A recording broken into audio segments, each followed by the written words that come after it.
Pela primeira vez, a Organização dos Estados Americanos tem uma pessoa cujo trabalho é se dedicar a monitorar e combater o antissemitismo. Outros lugares do mundo, como a União Europeia, os Estados Unidos e o Canadá, já tinham esse posto.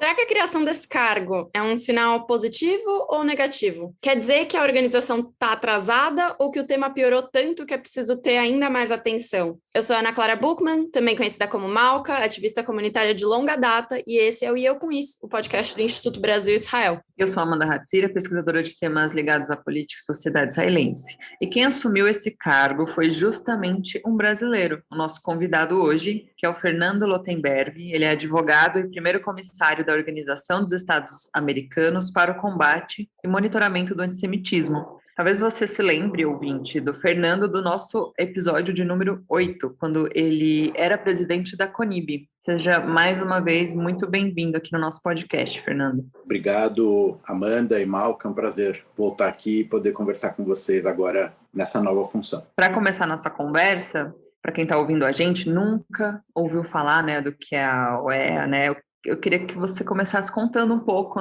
sobre o que é e para que serve essa organização. Vamos lá. Então, a Organização dos Estados Americanos é uma das organizações internacionais mais antigas do mundo. Ela tem no final do século XIX, já houve um desenho do que seria a OEA, não tinha esse nome, não tinha esse formato atual. Ela vem a ter esse desenho no pós-guerra, junto com o ONU, etc., mas é uma organização que reúne 35 países das Américas, da Argentina até Estados Unidos e Canadá. Então, essa é a primeira dica para quem se interessa. Ela não é uma organização apenas latino-americana, né? Ela inclui os países de fala britânica, de fala inglesa, Estados Unidos e Canadá, e ela funciona como se fosse uma ONU das Américas. Então, ela não é uma União Europeia, se a gente estiver falando de organizações internacionais, não é um mercado comum, não é uma organização econômica, é uma organização que reúne os Estados-membros da região para tomar decisões sobre questões políticas, sociais e algumas econômicas também que acontecem por aqui. Perfeito. Isso eu acho que é uma informação nova para bastante gente, né? Mas a OEA até agora ela não tinha esse cargo, que agora é seu. Mas em outros lugares do mundo já tinha, como na União Europeia e países como os Estados Unidos e Canadá. Então, por que você percebeu que era necessário que essa instituição tivesse um representante novo para pensar no antissemitismo de hoje? É algo bom, porque o assunto está ganhando atenção mais além, talvez, dos Estados Unidos, do Canadá, e da União Europeia, onde existem populações judaicas até maiores, ou, na verdade, é um sinal ruim, porque a situação está preocupante. Marco, o ideal é que não existisse, né? Não precisasse ter uma função como essa e que ninguém se preocupasse porque o fenômeno não tem uma proporção que justifique uma atenção. Infelizmente, não é o caso. Esses enviados também de outras organizações são recentes, é algo que vem de, vamos dizer, 10, 15 anos para cá. O Canadá, se eu não me engano, é o mais antigo. O comissário, desde sempre, lá tem sido o professor Irwin Kotler, que é um professor de Direito Internacional, que é minha área também, e uma figura de grande relevo. A próxima comissária dos Estados Unidos, que vai ter o grau de embaixador, deverá ser a professora Deborah Lipstadt, que acho que os ouvintes conhecem daquele filme Denial, Negação. Foi ela que teve aquele processo contra o David Irving, um historiador revisionista inglês. E na União Europeia também já é apenas a segunda comissária. Então, o que eu acho? Está atrasado? Acho que não. Acho que está no momento. O que era visto como um fenômeno basicamente europeu do antissemitismo, vamos dizer, seja ele tradicional, vamos dizer, religioso, neonazista, supremacista, nome que se queira dar, mais o do fundamentalismo islâmico, que a gente pode falar sobre as formas depois, atuais, está se verificando nas Américas também. A gente teve aqui na vizinhança já há 20 anos, 20 e tantos anos, os casos da AMI, da Embaixada de Israel, mas mais recentemente, Pittsburgh, Poway, Charlottesville, uma série de acontecimentos no nosso continente que, pelo que eu tenho conversado e visto chamaram a atenção da OEA e do seu secretário-geral da importância de ter também alguém que olhe por isso na nossa redondeza. E você sabe dizer, Fernando, se a gente tem números expressivos, né, dados sobre isso por aqui, né, porque a OEA está em 35 países, né, em toda a América do Sul, também na América Central. Dá para dizer, tem como verificar, né, que realmente os casos de antissemitismo têm aumentado nesses locais ou ainda não tem um estudo sistematizado para reunir Então, Amanda, esses dados? Uma das tarefas é essa. O mandato tem alguns itens, um deles é justamente de criar um banco de dados regional, né? Eu tenho feito uma brincadeira nas entrevistas dizendo o seguinte: o lado ruim de ser o primeiro é que você não pode culpar os predecessores. É dizer, olha aqui, encontrei uma situação assim, não tem nada, né? Nós estamos construindo essa situação, então eu acho que esse vai ser um desafio, porque existem estatísticas nacionais em alguns países, não em todos, e não necessariamente os critérios são uniformes. Então, vai ter muita conversa sobre isso. Eu já comecei, eu fui designado no começo desse mês, eu já tenho conversado com comunidades, conversei com o Chile, com o México, com a Argentina, com a Colômbia, Brasil, claro, para tentar entender as especificidades de cada uma e ver se é possível a gente ter esse banco de dados. E, por exemplo, tem também, já percebi, países que veem incidentes semelhantes de formas distintas, né? A ADL tem os seus critérios. Hoje, de manhã, o American Jewish Committee soltou o seu report sobre acontecimentos nos Estados Unidos. Então, vai ser um trabalho que não será trivial. Perfeito. E, Fernando, acho que tem bastante coisa que tem aparecido, talvez, no Brasil sobre antissemitismo. Como que você... Quer dizer, eu tenho essa impressão, né? Que eu acho que nos últimos anos talvez se intensificou. Essa é a sua impressão também? Como que você analisa a situação do Brasil hoje em relação ao antissemitismo? Olha, eu saí da CONIB vai fazer 1 ano agora e o que a gente percebia nos levantamentos que a gente tinha, vamos falar pré-pandemia, né? Porque o mundo da pandemia tem algumas características próprias também para essa questão. Então, o número de incidentes crescia, parece que as pessoas, de alguma maneira, entenderam que estava autorizado sair na rua com uma abraçadeira suástica ou levar faixas ou pendurar bandeiras, às vezes uma coisa muito geograficamente localizada, como a gente estava acostumado no sul do Brasil, mas que se espalhou para outros lugares, no território agora onde esse ódio se dissemina, que é nas redes sociais. Então, todo dia tem alguma coisa. Então, já aviso, né? Eu não vou estar preocupado diretamente com a denúncia de incidentes do cotidiano. Isso já tem quem faça, né? Eu acho que a gente, na organização, vai ter que olhar para tendências, para questões que se repitam em vários lugares e meios de coibir e de sugerir medidas. Mas você vê, todo dia tem, ou no Twitter, ou no Instagram, ou no Facebook, vocês vão se lembrar que a gente comentou aqui sobre discurso de ódio e as providências que a gente tomou para isso. Vocês vão lembrar desse guia, né, que a gente fez na CONIB, com a Faculdade de Direito da GV. Isso tem tomado maiores proporções, então realmente chama atenção. De outra parte, aí já entrando na questão da pandemia, isso é algo que a gente vê no Brasil e vê em outros países também, os incidentes físicos em alguns lugares diminuíram, as pessoas não estavam na rua, então, ou estavam menos na rua. Não que acabou, também teve gente atacada no Brooklyn, teve gente atacada na Europa, na rua em Londres, pessoas que são identificadas externamente como judeus, mas diminuiu. Então, o FBI divulgou uma estatística sobre os Estados Unidos 2020, há uma queda importante nos incidentes físicos. Ao mesmo tempo, se você pegar os atentados que têm a ver com intolerância, com ódio, com questões religiosas que são levadas em consideração, os judeus são 2% da população e 60% dos incidentes foram contra judeus entre todas as outras. Quer dizer, alguma coisa tem e permanece. Então, voltando para o começo da questão, eu acho que é necessário o cargo, e vai caber a gente, isso que eu acho que o público do IB vai estar interessado também, de tirar o tema da comunidade judaica e levá-lo para a sociedade, para os países. Eu acho que essa é a tarefa que a criação desse cargo permite. Quer dizer, fazer as sociedades e os países verem que o antissemitismo não é um problema dos judeus, ele é um problema da sociedade, quer dizer, é um sinal de que alguma coisa está errada, é um alerta. O Rabino Sacks, que agora a gente está lembrando um ano do falecimento dele, dizia que começa com os judeus, não acaba com os judeus, né? Algo que tem a ver com intolerância, com ódio, com outras minorias, e a linha básica dessa atuação é mostrar que o combate ao antissemitismo está intimamente ligado à defesa da democracia na região. A gente acha que é nas sociedades democráticas que as minorias podem defender os seus direitos e terem as suas vidas preservadas. Então, é com esse enfoque que a gente vai trabalhar. Muito legal. É importante, né, também.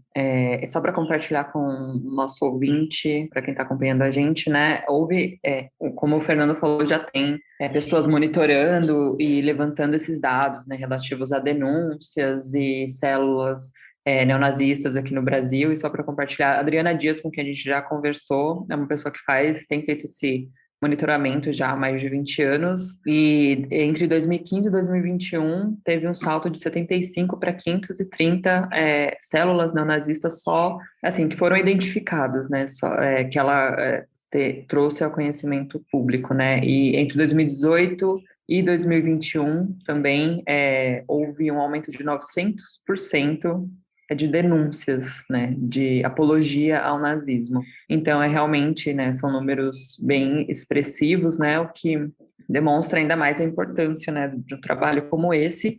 E queria que você compartilhasse com a gente, Fernando, né, sobre as ações efetivas, né, quais são efetivamente as ações que a OEA pode ter, né, pretende tomar, tá entrando no planejamento, estratégia para diminuir o antissemitismo, esse discurso de ódio. Voltando à questão sobre a OEA, ela é uma organização internacional. Quem a compõe são os Estados-membros que são soberanos para tomarem as suas ações. Então, a OEA não pode impor medidas, né? Ela pode recomendar, ela pode incentivar, ela pode... uma das frentes que a gente pretende atuar, por exemplo, é a Convenção contra o Racismo e Discriminação, que está em processo de assinaturas, né? Então, ela existe, ela tem um texto, ela é interessante. A OEA já tem, para quem se interessa pelas questões jurídicas, o Pacto de São José, né? A Convenção Interamericana de Direitos Humanos já trata de temas de intolerância, de liberdade religiosa. A Carta Democrática da OEA, que é de 2001, também aborda o tema. Então, esses são instrumentos legais que, na medida em que são adotados e ratificados pelos Estados-membros, passam a ser legislação interna. Então, essa convenção, por exemplo, que é bastante interessante e inovadora, tem apenas 4 países, o Brasil incluído, como um dos seus signatários. Então, faltam 31. Vamos atrás desses países para estimulá-los a que também façam parte. Está no mandato também da criação do comissário o incentivo à adoção da definição de antissemitismo da Associação Internacional da Lembrança do Holocausto, a IHRA. A OEA já adotou e estimula países para que também o adotem. Eu acho que essa definição, que não é uma definição jurídica, uma definição operacional, também ajuda os países a entender quando a gente está em frente a uma questão que se pode caracterizar como antissemitismo ou não. O tema da educação do Holocausto, apesar de não ser... já existe bastante gente que faz isso, que não pretende ser concorrente, né? Fazer mais do que já vem sendo feito, mas sempre é um instrumento poderoso para educar as sociedades. E, por exemplo, o Brasil, que adotou o ensino obrigatório do Holocausto na sua base nacional comum curricular, estamos fazendo um levantamento dos outros países. Quantos tem? Né? Em alguns, por exemplo, em alguns estados americanos sim tem, outros não, né? No Canadá, algumas províncias adotam, outras não. Então, vamos trabalhar nessa questão. E, por fim, Eu acho que uma história pouco contada no continente, eu ontem estava conversando com a comunidade do México, é a história dos judeus nas Américas. Existe uma falsa percepção de que os judeus chegaram aqui refugiados da Segunda Guerra Mundial. Isso tem a ver com também depois alguns estereótipos de antissemitismo, de estrangeiros, né? Os judeus são estrangeiros, não são cidadãos plenos ou têm dupla lealdade. Cada vez isso volta. Eu acho que cabe também a nós mostrar que, por exemplo, no Brasil ou no México, nós estamos há 5 séculos, né? Chegamos com os portugueses, com os espanhóis, conforme o caso, toda a história dos Anocime e dos cristãos novos, as visitas ou os tribunais de inquisição que tiveram aqui, tudo isso faz parte das Américas, né? Então, hoje você tem um movimento de minorias para recontar as suas histórias, que às vezes caem em padrões antigos. Estou falando de índios, estou falando de negros, né? E eu acho que os judeus também têm um pedaço nisso e contar os bons, os momentos bons e os momentos mais difíceis, né? Teve judeus que foram pegos aqui, levados, vocês conhecem isso, para a Torre do Tombo ou para Autos de Fé em Lisboa. Quantas pessoas conhecem isso no Brasil? Então, acho que eu tive na Colômbia, ainda que eu estava na CONIB, existiu lá o Tribunal da Inquisição, foi visitar a cadeia, os instrumentos de tortura, e é algo que também precisa ser mais bem contado e difundido. Enfim, esses são os itens básicos aqui que, nesse momento, eu pretendo me dedicar. Perfeito. E acho que, assim, tem surgido aqui cada vez mais desses exemplos, né? Eu estou aqui nos Estados Unidos, na semana passada teve o caso do Texas, que, no caso, uma professora estava ensinando sobre o Holocausto dentro do currículo dela, e a diretora exigiu que houvesse o outro lado da história, né? Bom, o Holocausto não tem outro lado da história, e isso é super complicado, porque aqui, no caso, no Texas, eles têm uma lei sobre ensinar os dois lados da história, o que quer que isso signifique, né? E a gente vê esses casos pipocando cada vez mais. A gente fala sobre nações indígenas. Uma professora na Califórnia, na semana passada, resolveu ensinar sobre álgebra vestindo uma fantasia de indígena e nativa americana, e os nativos americanos realmente ficaram possessos com a situação, porque ela estava basicamente usando um cocar e fingindo uma situação ridícula dentro da sala de aula, né? E essa dessensibilização acontece o tempo todo. E aí você comentou com a Folha, eu acho que você também trouxe isso desde o Rabino Sachs, né? Que é importante conscientizar que o antissemitismo não é um problema só dos judeus, né? Você acha que essa compreensão em si tem piorado o cenário do antissemitismo? Vocês conseguem achar o traço disso dentro de um problema da educação? Como vocês têm localizado isso? Olha, educação é um dos pontos, eu acho que ajuda, mas não é remédio milagroso, né? Não tem cura, é um trabalho do dia a dia, a gente se sente às vezes enxugando o gelo de volta, e coisas que você achava que já tinham se superado e retornam, e a pauta identitária, como você colocou nessa questão, está na ordem do dia. Então, qualquer palavra hoje fora do lugar, qualquer expressão já vira um assunto muito, muito complicado. Eu acho que a gente tem um debate grande para fazer. Você está aí nos Estados Unidos, você deve acompanhar os debates sobre a teoria crítica da raça, enfim, como é que isso é ensinado, é levado nas universidades, e as exclusões que também isso implica. Você citou o caso do Texas, né? A pessoa falou em opposing views, né? Que não tem nenhum cabimento num tema como esse. Você teve em Washington uma manifestação ambiental, onde grupos judaicos foram excluídos porque os organizadores diziam que não podia ter a presença de sionistas lá.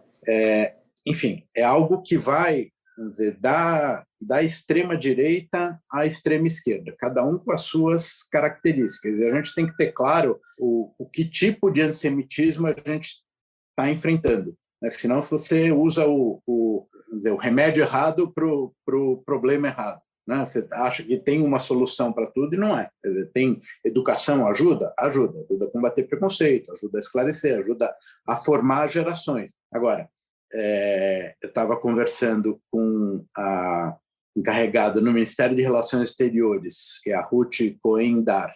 Ela está olhando o aspecto geral de antissemitismo no mundo. Né? Você teve na França um jovem islâmico que matou uma senhora, que era sua vizinha, uma senhora idosa, judia, e saiu livre da polícia, agora saiu livre da justiça, porque dizia assim, não, isso não é antissemitismo, mesmo ele tendo usado expressões no momento que caracterizam isso muito bem, porque ele estaria sob efeito de drogas. Porque sempre tem um way out, né, para esse tipo de pessoa. Né?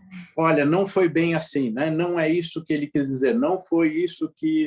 tal. Enfim, as vertentes atuais do antissemitismo, quer dizer, a gente falou do antissemitismo tradicional, vamos dizer, dos supremacistas brancos, agora ontem começou a seleção do júri para o julgamento da manifestação de Charlottesville. Né? Esse é alguma coisa para a gente acompanhar. Eu estive num encontro uma vez da Anti-Defamation League, que as advogadas que estavam tocando o assunto, são quase todas mulheres.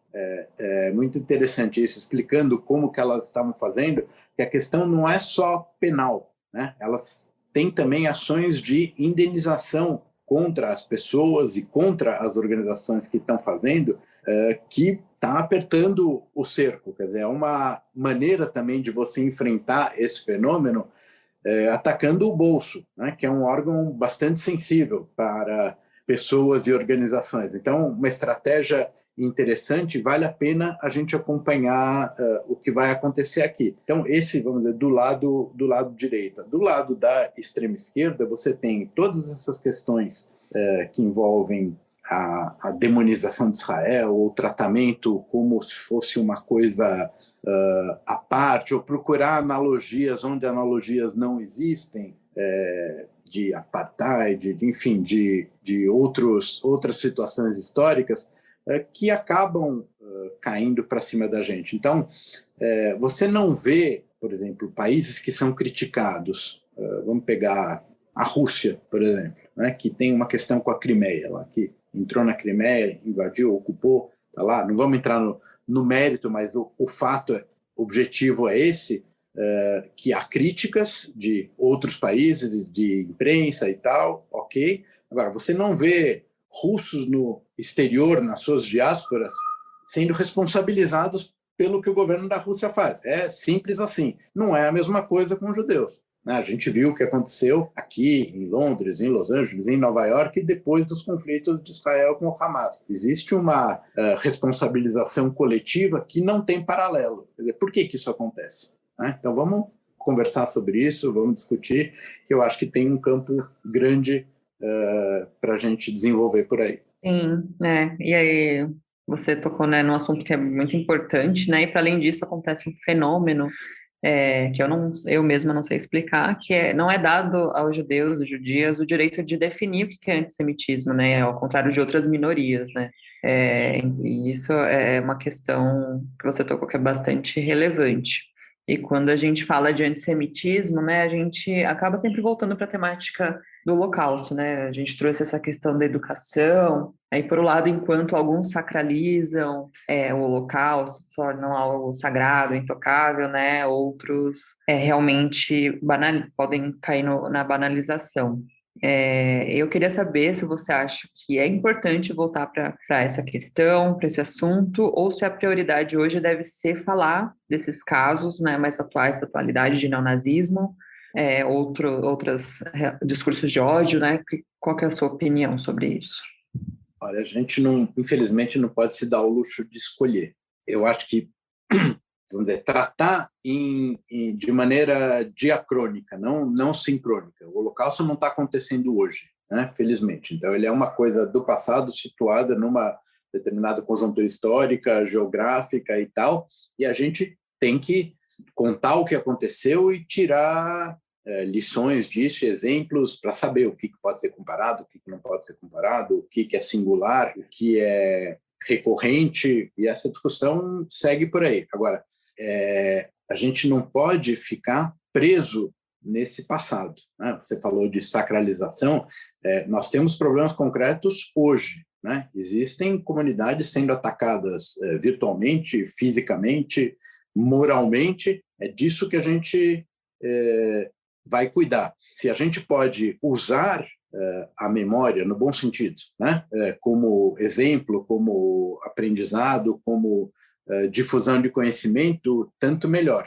Mas o nosso problema é 2021, não é 1939, não é 1945. Né? A gente tem que estar... Até porque tem outras coisas que não tinham naquela época, né? Não tinha rede social, não tinha fundamentalismo islâmico, não tinha, enfim, uma série de coisas, não tinha pandemia. Então, você pegar na pandemia, o que esses temas de teoria da conspiração ajudam a promover preconceito e discriminação é uma coisa brutal. Eu escrevi um artigo na Veja sobre isso, no começo da pandemia. Então, os judeus criaram o vírus, o Israel criou a vacina, os Rothschild estão vendendo a vacina. Você recicla todos aqueles mitos tradicionais das pragas e da ligação com o dinheiro e do internacionalismo e tal, e joga numa circunstância atual. Pega Israel, joga no Oriente Médio. Então, sabendo do que aconteceu, e claro que isso não possa se repetir, vamos estar atentos às questões concretas do hoje, que não são poucas. Perfeito, Fernando, muito obrigada por passar esse tempinho aqui com a gente. Muito importante a gente voltar a conversar sobre isso. Então, para os nossos ouvintes, hoje a gente conversou com o Fernando Lotenberg, que é advogado e primeiro comissário da Organização dos Estados Americanos, a OEA, para o combate e monitoramento do antissemitismo. Nosso muito obrigada por passar esse tempo aqui com a gente. Obrigado a vocês pelo convite e até a próxima. Obrigada, seja sempre muito bem-vindo aqui. Espero que a gente possa ainda conversar sobre as ações da OEA, sobre a sua atuação e que a gente tenha boas notícias aí no futuro próximo. E esse foi o E Eu Com Isso, que está em diversas plataformas de áudio, como Spotify, a Aurelo, a Apple Podcast, Google Podcasts, então, onde vocês procurarem no agregador preferido, vocês vão encontrar. Também no canal do YouTube do Instituto Brasil-Israel. Não se esqueçam de seguir o IB nas redes sociais para acompanhar outros conteúdos também. E até a próxima quarta-feira. Até a próxima, gente!